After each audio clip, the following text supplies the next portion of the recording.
மாண்புமிகு பேரவைத் தலைவர் அவர்களே, மாநில அரசின் உரிமைகளில் தொடர்ந்து தலையீடு செய்து கொண்டிருக்கிற சமூக நீதி கோட்பாட்டின் அடிப்படையில் உருவாக்கப்பட்ட வலுவான தமிழகத்தின் உயர்கல்வி கட்டமைப்பை பாதிக்கும் ஒன்றிய அரசின் நடவடிக்கை கடுமையாக எதிர்த்து அரசின் சார்பில் கொண்டு வரப்பட்டிருக்கக்கூடிய இந்த தனி தீர்மானத்திற்கு இங்கு மாமன்ற உறுப்பினர்கள் மாண்புமிகு திரு ஜெகன்மூர்த்தி அவர்கள், திரு வேல்முருகன் அவர்கள், திரு ஈஸ்வரன் அவர்கள், திரு அப்துல் சமத் அவர்கள், டாக்டர் சதன் திருமலைக்குமார் அவர்கள், திரு மாரிமுத்து, திரு சின்னதுரை அவர்கள், திரு முகமது ஷாநவாஸ் அவர்கள், திரு நயனா நகேந்திரன் அவர்கள் பட்டும் படாமல் பேசிவிட்டு வெளிநடப்பு செய்துவிட்டு மீண்டும் வந்து உள்ளே உட்கார்ந்து மறுபடியும் போய்விட்டார். என்னென்று தெரியல.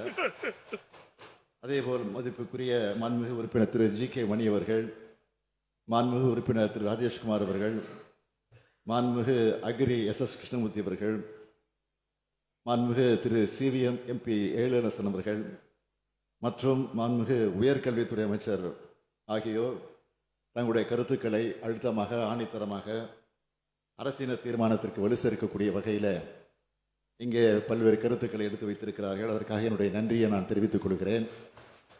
அதே நேரத்தில் அரசு கொண்டு வந்திருக்கக்கூடிய இந்த தனி தீர்மானத்தை ஒருமனதாக நிறைவேற்றி தர வேண்டும் என்று பேரவைத் தலைவர் வாயிலாக நான் கேட்டுக்கொள்கிறேன். மாண்புமிகு முதலமைச்சர் அவர்களின் தீர்மானம் பேரவையின் முடிவுக்கு விடப்படுகிறது. ஏற்போர் ஆம் என்க, மறுப்போர் இல்லை என்க. மறுப்போரே இல்லை என்று கருதுகிறேன். மறுப்போரே இல்லை. தீர்மானம் ஒருமனதாக நிறைவேறியது. செய்திகளை உடனுக்குடனும் துல்லியமாகவும் தெரிந்து கொள்ள சப்ஸ்கிரைப் பண்ணுங்க.